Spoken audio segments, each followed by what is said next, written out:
আসসালামু আলাইকুম। সবার ঈদ কেমন কেটেছে? যদিও আমাদের ঈদটা ১ম এ হতাশা আর কষ্ট নিয়ে শুরু হয়েছিল। তো পরে যাই হোক আলহামদুলিল্লাহ ঈদ ভালোই কেটেছে। তো এখানে ব্যাগ-ট্যাগ দেখতেই পাচ্ছেন যে গুছানো। আমাদের ইচ্ছা ছিল এবার নানু বাড়িতে আমরা সবাই মিলে সুন্দর করে ঈদটা সেখানেই করব। কিন্তু ভাগ্য আসলে সেটা চায়নি। ব্যাগ-ট্যাগ সব গুছানোর পরে সব রেডি হয়ে আমার ছেলেও রেডি হয়ে গিয়েছিল। সবাই রেডি-মেডি হয়ে বের হব। এমন টাইমে আমার হাসব্যান্ড হঠাৎ অসুস্থ হয়ে যায়। তার পাতলা পায়খানা হয়ে যায়। দেখতে পাচ্ছেন এখানে তার জন্য চিড়া আর মিঠাই করে রাখছিলাম আরকি। আসলে অনেক সময় হয় ভাগ্য আসলে চায়নি আমরা সেখানে ঈদ করি। যাই হোক এখানে সারাদিন তো মন-টন খারাপ থাকার পরে সন্ধ্যাবেলা আমার ছেলে ৪:০০ থেকে ও নতুন জামাকাপড় পরে ওর ঈদ শুরু হয়ে যায়। তারপর ঈদের দিন সবাই মিলে পরিবারের সবাই মিলে গিয়েছিলাম রমনা পার্কে। আসলে ওদিন এত বেশি ব্যস্ততা ছিল যে ব্যস্ততার কারণে আসলে রান্নার ফুটেজ বা কি রান্না করেছিলাম সেগুলো কিছুই আসলে নেওয়া হয়নি।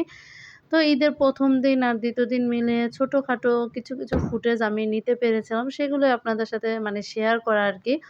তো পরিবার নিয়ে সবাই একটু রমনা পার্কে ঘোরাঘুরি করতে গিয়েছিলাম। কিন্তু সেদিন এত পরিমাণে মানুষ ছিল, আমার তো মনে হয়েছিল সব মানুষ মনে হয় রমনা পার্কেই চলে এসেছে। তো যাই হোক অনেক মানুষ সেদিন ছিল। সবাই মিলে পরিবার নিয়ে হাঁটাহাঁটি করার পরে কিছুক্ষণ পরে আমরা একটু খোলামেলা মানে জায়গা খুঁজলাম। তারপর খুঁজে পাওয়ার পরে সেখানে সবাই মিলে বসে পড়লাম। কারণ সেদিন অনেক মানুষের ভিড় ছিল, কোনো জায়গাই খালি ছিল না। তো এখানে আমার শাশুড়ি আবার নামাজ পড়ে নিচ্ছিল। কারণ আসরের আযান দিয়ে দিয়েছিল আরকি। তো এখানে নামাজ পড়তে ছিল আমরা যেখানে বসেছিলাম তার পরিবেশটা কিন্তু অনেক সুন্দর ছিল একদম গাছের নিচে। তারপর এখানে তো বাদাম নেওয়া হচ্ছিল সবাই মিলে বাদাম খাওয়ার জন্য। কারণ পার্কে বসে বাদাম খেতে কিন্তু তার মজাই আলাদা। তো এখানে আমরা সবাই মিলে সুন্দর করে গোল হয়ে বসে ছোট বড় সবাই কিন্তু বাদাম খাচ্ছিলাম।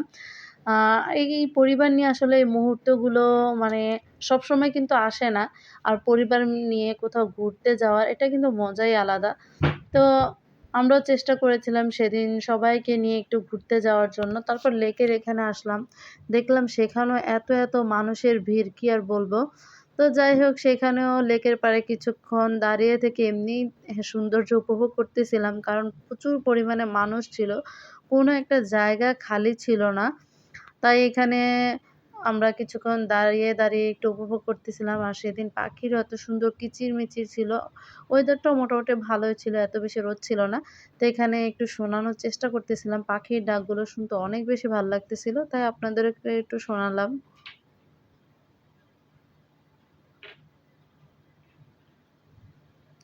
তারপরেই তো সন্ধ্যা হয়ে গেছে, আমরা এখন চলে যাব।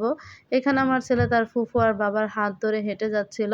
তো অনেক বেশি ভিড় ছিল ওদিন। দেখতেছিলাম সবাই দলে বের হচ্ছিল। তো ভাবলাম যেহেতু ভিড় হবে, তাই আমরা একটু পরে বের হয়েছিলাম।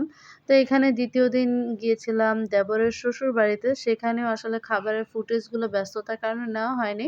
তারপরে এখানে অনেক পিঠার নাস্তা দিয়েছিল, সেগুলোই নেওয়ার চেষ্টা করেছিলাম। তো আপনাদের ঈদ কেমন কেটেছে চাইলে জানাতে পারেন। আলহামদুলিল্লাহ আমাদের ঈদ ভালোই কেটেছে।